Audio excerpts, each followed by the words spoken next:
I genuinely wonder, I think about it for myself, the level of like frustration, understandably so, as you explained it, that you have with Obama and Hillary in that regard.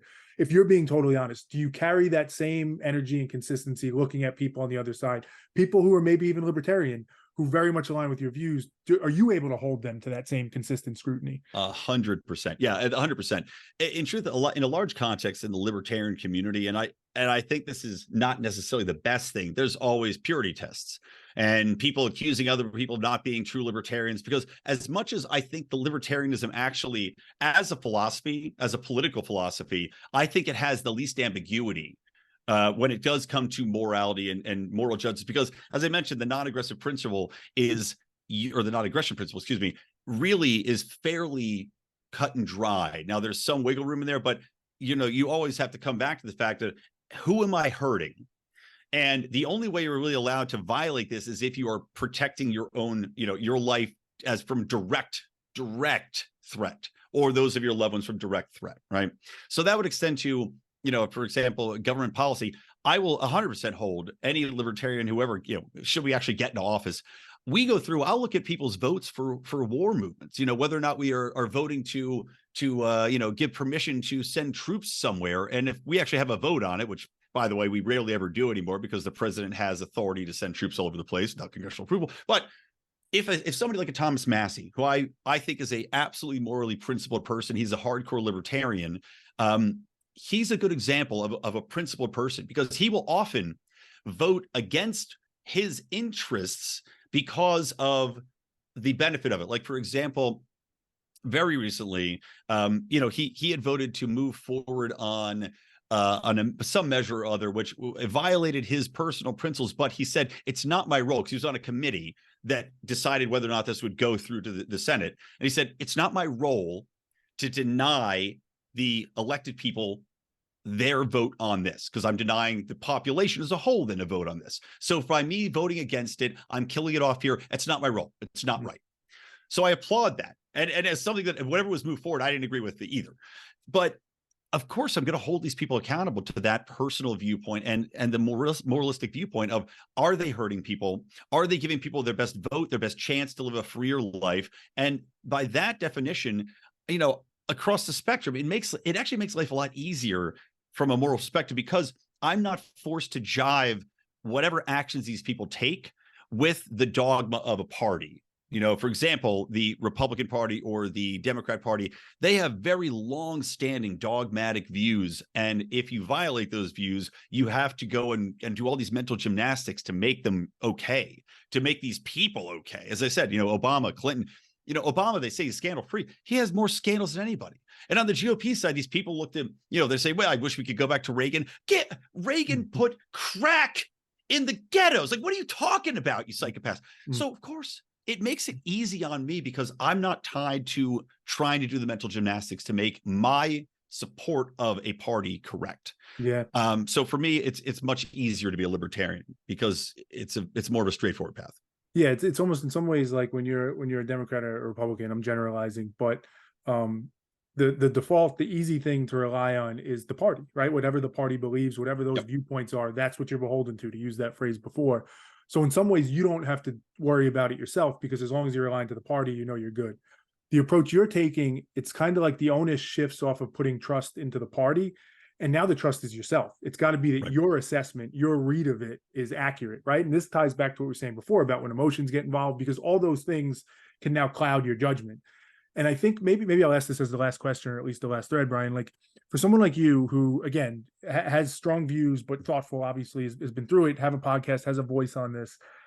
In many ways, it comes down to that, the trust you have in your own mind and your ability to be objective and to look at things and see them, the things you talk about on the show, the issues that you're finding, right? It's almost the consistency we're speaking of. It's like a logical consistency. Can that same logic hold, right? And let me give an example to make that real, right? And I can imagine where you sit on this. I'm not pointing it in any direction. It's just one to use. But the transgender issue you mentioned before, perhaps, or at least this progressive agenda that seems to be there, that's pushing more towards like non-binary and a different view to sexuality. In the parameters in which we're talking about it, you could see that as a threat, right? You said the non-aggression, but you could see that as a threat against society. They're trying to push things, right? Maybe they're trying to infiltrate kids and do that. And now we start to get into this scenario where it's like they might see right, the people that are supportive of those things might see it from their side, like, hey, they're threatened and they need to do something. You also see it as you're threatened and you need to do something, right? Like, how do you stay morally consistent in that when you try and be really objective at it? I don't know. You can use that example if that's the easy one to illustrate. But it really I'm comes down to happy. how do you trust yourself so much? 100%. I'm more than happy to use the transgender issue. I mean, I'll tell you exactly where I come down. And obviously, I've been thinking about it, talking about it's front and center of our culture, which is kind of one of the things I laugh about is that this, a portion of the population that's less than 1% has somehow completely dominated our entire culture conversation right now. But the way I look at it is something akin to what you said. I do view transgender radical activists as a threat. I view them as a threat to freedom. I view it as a threat because, number one, because there's a lot of threat to public spaces where I'm not comfortable personally with saying that, a man should be able to shower in the ladies' locker room among, little girls if they, haven't transitioned. If they've transitioned, I don't really have a problem with it, to be honest. But if they haven't transitioned, I have an issue with that. I take issue with that. Mostly because I worry about not only the safety of my child, but also because I worry about the safety mentally. How do I explain this? How am I going to go into this? What impact might this have on her later in life? We don't know a lot of the issues that can come with this, but that doesn't mean we shouldn't have the conversation. And it doesn't mean that we should deny transgender people their rights. And I've thought a lot about this, and like anybody else, I think where a lot of confusion comes in on this issue is that transgender people, for the most part, if you're not these radical activists, want to live a normal life. They want to be left alone. They want to be accepted, but they want to be left alone to live their lives. The last thing really they want is to be singled out, to be made a spectacle of. And I think that's what these radical activists are actively working towards. So it's a little bit of a confusing dichotomy of the old guard of I just want to be accepted. And as a broader culture, we look at that and we go, okay, well, it's an oddity, but you have your rights. I'm not going to stand in your way. You're not doing anything to hurt me directly. But as you said, I do view it as a threat to my two daughters, not so much directly from the trans people. I think the odds of a trans person coming after my kid and doing anything specific is very small.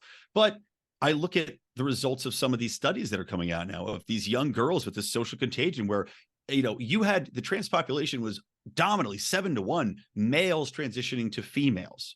Now it's completely flipped on its head where young girls are transitioning, and you'll have groups of girls, 5 out of 7 of them are now suddenly transgender. It just doesn't jive.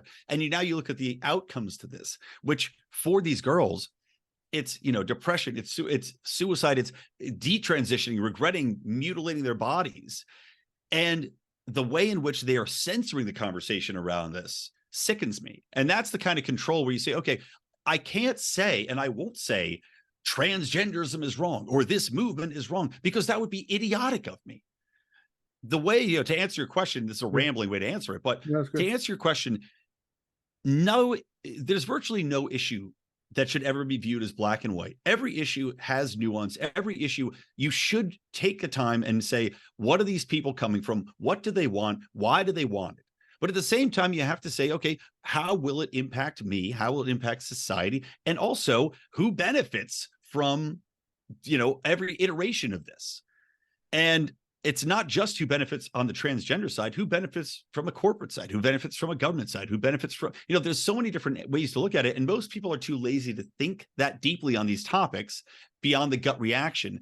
But that's what I'd like to challenge people to do, is when you have issues like this that dominate our cultural conversation, you can't just rely on a gut instinct, or as we were discussing earlier, MAGA world's take on the trans issue, or the progressive take on you have to go along with this or you're a bigot. You have to think for yourself, because there's so much riding on many of these issues that you don't see the unintended consequences until you really think it through.